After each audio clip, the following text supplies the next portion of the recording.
नमस्कार, उत्तराखंड समाचार में आपका स्वागत है। मैं रेणु प्रीति पंत। सबसे पहले मुख्य समाचार। ब्राजील के रियो द जेनेरियो में ब्रिक्स नेताओं ने की पहलगाम आतंकवादी हमले की कड़ी निंदा। आतंकवाद के सभी रूपों से निपटने की प्रतिबद्धता दोहराई।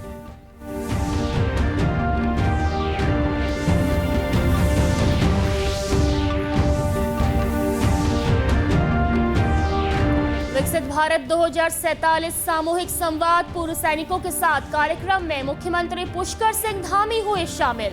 पूर्व सैनिकों से राष्ट्र प्रहरी के साथ पर्यावरण प्रहरी बनने की भी अपील।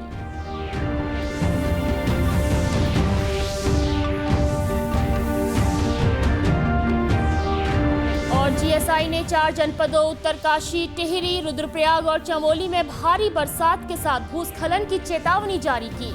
शासन प्रशासन भी अलर्ट मोड पर। किसी आपात स्थिति से निपटने के लिए वाहनों की आवाजाही के साथ ही पैदल यात्रा पर भी लगाई जा सकती है रोक। अब समाचार विस्तार से। ब्राजील के रियो द जेनेरियो में ब्रिक्स शिखर सम्मेलन के घोषणा पत्र में 22 अप्रैल के पहलगाम आतंकी हमले की कड़ी निंदा की गई है। पहलगाम हमले में 26 लोग मारे गए थे। ब्रिक्स नेताओं ने सीमा पार से आतंकवाद को संरक्षण और आतंकी गतिविधियों के लिए वित्त पोषण सहित हर प्रकार के आतंकवाद से निपटने की प्रतिबद्धता दोहराई। घोषणा पत्र में आतंकवाद को कतई बर्दाश्त न करने की नीति सुनिश्चित करने और इससे निपटने में दोहरे मानदंड को खारिज करने का आग्रह किया गया है। प्रधानमंत्री नरेंद्र मोदी ने ब्रिक्स सम्मेलन के दौरान आतंकवाद की गंभीर समस्या पर सदस्यों का ध्यान आकर्षित किया। उन्होंने आतंकवाद को मानवता के समक्ष सर्वाधिक गंभीर चुनौती बताते हुए कहा कि आतंकवाद के शिकार लोगों और इसे शह देने वालों को एक स्तर पर नहीं रखा जा सकता।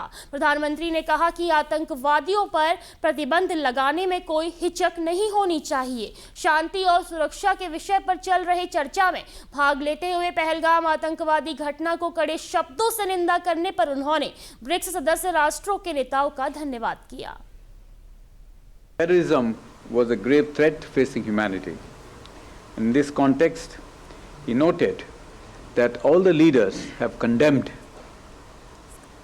Pahalgam terrorist attack in strongest terms. Pahalgam terror attack, is an onslaught on the entire humanity. He also noted that those funding, promoting and providing safe havens to terrorists must be dealt with in the harshest terms.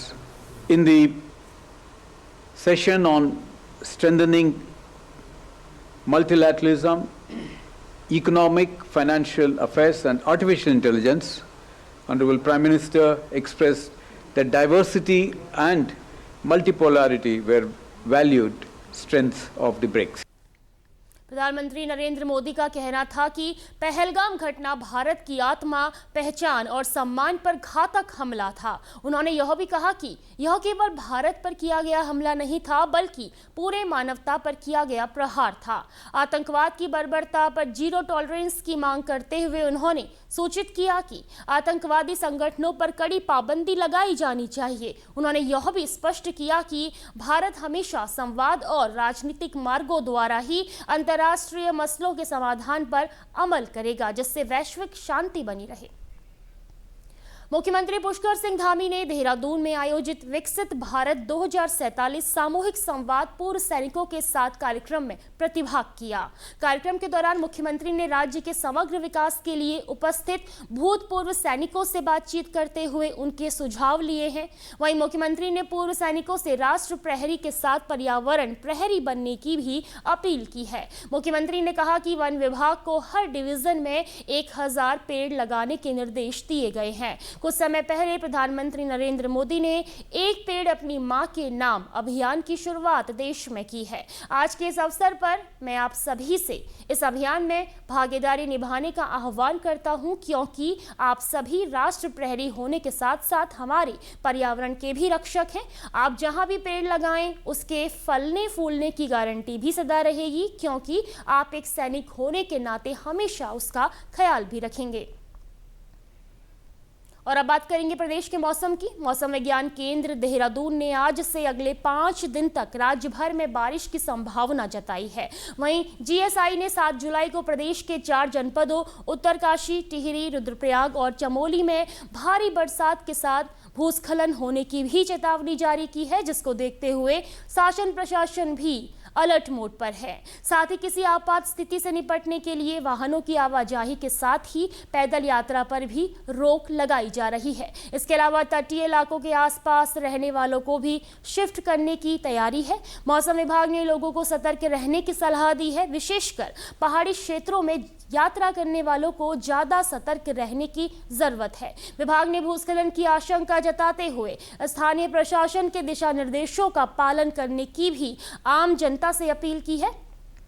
इस खबर पर अधिक जानकारी के लिए हमारे साथ देहरादून से हमारे संवाददाता अंकित काला लाइव जुड़ चुके हैं। जी अंकित, इस समय प्रदेश भर में मौसम जो है बारिश का दौर जारी है और अगले 5 दिनों में कई जिलों में अलर्ट भी जारी किया गया है, तो किस तरीके से जिला प्रशासन अलर्ट मोड पर है? आने वाले 5 दिन कैसे रहने वाले हैं?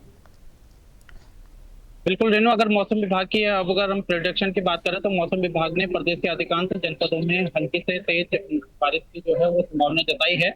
पहाड़ी जनपदों में भूस्खलन की चेतावनी जारी की गई है। इसके मद्देनजर मौसम विभाग ने विशेषकर जो पहाड़ की यात्रा करने वाले लोग हैं उनसे सावधानी बरतने की अपील करी है। मौसम विभाग ने ये भी अपील करी है कि अगर जरूरी ना हो तो बरसात के दौरान पहाड़ की यात्रा करने से लोग बचें। इसके साथ ही साथ मौसम विभाग की चेतावनी के मद्देनजर जिला प्रशासन की ओर से सभी तैयारियां जो है अपनी ओर से मुकम्मल की जा चुकी है। राज्य के मुख्यमंत्री पुष्कर सिंह धामी ने समस्त अधिकारियों को इस संबंध में दिशा निर्देश जारी करे हैं। इसको देखते हुए सभी 13 जनपदों के जो जिलाधिकारी हैं वो अपने स्तर से इसकी जो तैयारी है, मानसून से जो भी दिक्कतें उत्पन्न हो रही है उसको देखते हुए जिला प्रशासन अपनी ओर से कार्रवाई कर रहा है। जी बिल्कुल अंकित, इसी के साथ अगर प्रदेश भर के मार्गों की बात करें तो बारिश के कारण केदारनाथ यात्रा पर भी प्रभाव पड़ा है। यमुनोत्री में कई जगह पे मार्ग बंद है। इसी के साथ चमोली के हिमनी ब्लान गांव में भी भारी मलबा आने से गांव वालों को काफी परेशानी हो रही है, क्योंकि रास्ता बंद हो गया है, 5 किलोमीटर पैदल चलना पड़ रहा है। तो क्या जानकारी मिल रही है कि कब जो है रास्ते खुल पाएंगे? बिल्कुल आपने रेणु सही कहा। देखिए, इस भारी वर्षा की वजह से पहाड़ी क्षेत्रों में विशेषकर काफी दिक्कतें हो रही है। अभी जो हमारे पास खबर आ रही है उसके मुताबिक बद्रीनाथ का जो मार्ग था जो भारी भूस्खलन की वजह से बाधित हुआ था उसको प्रशासन की टीम ने काफी मशक्कत के बाद खोल दिया है। इसके अलावा जो यमुनोत्री का मार्ग है या जो केदारनाथ का पैदल मार्ग है उसको भी लगातार सुचारू करने के लिए प्रशासन की ओर से कार्रवाई की जा रही है। कोशिश यही की जा रही है कि लोगों को दिक्कतें कम से कम हो और जल्द से जल्द जो अवरुद्ध जो मार्ग हैं उन्हें खोलने का प्रयास सरकार की तरफ से किया जा रहा है। फिलहाल की अगर हम पूरे प्रदेश भर की बात करते हैं तो कुछ एक जनपदों में जरूर मार्ग बाधित चल रहे हैं, लेकिन सरकार कोशिश कर रही है कि जल्द से जल्द इन अवरुद्ध मार्गों को खोला जा सके। जी बिल्कुल अंकित, बहुत बहुत धन्यवाद आपका। यानी कि आने वाले 5 दिन जो है भारी से भारी बारिश के रहने वाले हैं और कई जिलों में जिला प्रशासन जो है अलर्ट मोड पर नजर आएगा। खबरों में आगे बढ़ते हैं। विश्व पुलिस एवं फायर गेम्स 2025 में उत्तराखंड के फायर फाइटर्स ने भारत का गौरव बढ़ाया है। उन्होंने पहली बार इस गेम्स में प्रतिभाग कर 9 पदक अपने नाम किए हैं। अमेरिका के बर्मिंघम शहर में आयोजित world police and fire games 2025 में पहली बार भाग ले रहे उत्तराखंड फायर सर्विस के जवानों ने अद्भुत साहस, सहन शक्ति और अनुशासन का प्रदर्शन करते हुए देश और प्रदेश का नाम अंतर्राष्ट्रीय स्तर पर रोशन किया। इस ऐतिहासिक उपलब्धि से उत्तराखंड फायर एवं इमरजेंसी सेवा में गर्व और उत्सव जैसा माहौल है। इस प्रतिष्ठित प्रतियोगिता में 70 से अधिक देशों के 8,500 से अधिक खिलाड़ियों ने भाग लिया। भारत की ओर से उत्तराखंड 4 के अग्निशमन कर्मी टीम इंडिया का हिस्सा बने और यह पहली बार था जब उत्तराखंड फायर सर्विस के फायर फाइटर्स ने इस वैश्विक खेल महाकुंभ में भागीदारी की। 4 फायर फाइटर्स में एक पुरुष और 3 महिला फायर फाइटर्स थी। इस प्रतियोगिता में टीम ने 2 स्वर्ण पदक, 3 रजत पदक और 4 कांस्य पदक जीते। वहीं मुख्यमंत्री पुष्कर सिंह धामी ने सभी प्रतिभागियों को बधाई देते हुए कहा कि हमारे फायर कर्मियों द्वारा जीता गया हर पदक केवल एक जीत नहीं बल्कि यह समर्पण, शारीरिक फिटनेस और मानसिक दृढ़ता का प्रमाण है, जो उत्तराखंड फायर सर्विस की पहचान है। अंतर्राष्ट्रीय स्तर की चुनौतियों का सामना करते हुए हमारे अग्निशमन योद्धा न केवल जीवन रक्षक के रूप में बल्कि वैश्विक चैंपियन के रूप में उभरे हैं।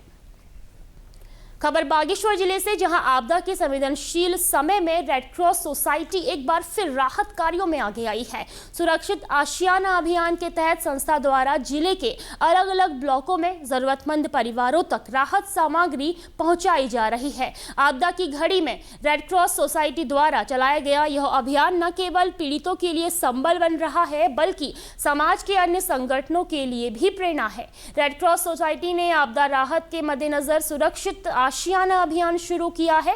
पिछले एक सप्ताह में संस्था द्वारा 15 पीड़ित परिवारों को राहत सामग्री उपलब्ध कराई गई, जिसमें कंबल, तिरपाल और किचन सेट शामिल है। सोसाइटी के चेयरमैन इंद्र सिंह फरसवान ने बताया कि आपदा हो या कोई भी संकट, सोसाइटी की टीम हर समय मौके पर मौजूद रहती है। बागेश्वर जनपद में आपदा के तहत लगातार बारिश में कई मकान ध्वस्त हो रहे हैं और कई जगह आपदाएं आ रही हैं। हमारे जनपद में रेड क्रॉस हमारी टीम कपकोट, गरुड़, बागेश्वर तीनों ब्लॉक में लगातार सक्रिय है और आपदा सामग्री सबसे पहले त्वरित कार्रवाई पे आपदा की जहां भी ज़रूरत हो रही है वहां सबसे पहले आपदा की में हमारी रेड क्रॉस की टीम पहुंची है। रेड क्रॉस के कार्यों की सराहना करते हुए व्यापार मंडल के प्रदेश संगठन मंत्री हरीश सोनी ने कहा कि संस्था की सक्रियता प्रशंसनीय है और टीम हर बार सबसे पहले आपदा प्रभावित क्षेत्रों में पहुंचती है। उन्होंने कहा कि रेड क्रॉस सोसाइटी की टीम का काम वाकई सराहनीय है। आज भी कई परिवारों तक राहत सामग्री पहुंचाकर उन्होंने अपनी जिम्मेदारी निभाई है। कि मैं सबसे पहले तो रेड क्रॉस को साधुवाद देता हूँ, जो पूरे हमारे Bageshwar block, Kanda block, Kapkot block, Garur block, सब ब्लॉकों में जो हमारे कार्यकर्ता हैं वो सबसे पहले पहुंचते हैं। कहीं पर भी कोई आपदा आती है तो हमारे रेड क्रॉस की टीम सबसे पहले पहुंचकर वहां पर मदद करती है, सब लोगों के साथ लगी रहती है। इसी के साथ अभी तक के समाचार समाप्त हुए। दूरदर्शन समाचारों से जुड़े रहें। मिलते हैं फिर शाम 5 बजे के बुलेटिन में। नमस्कार।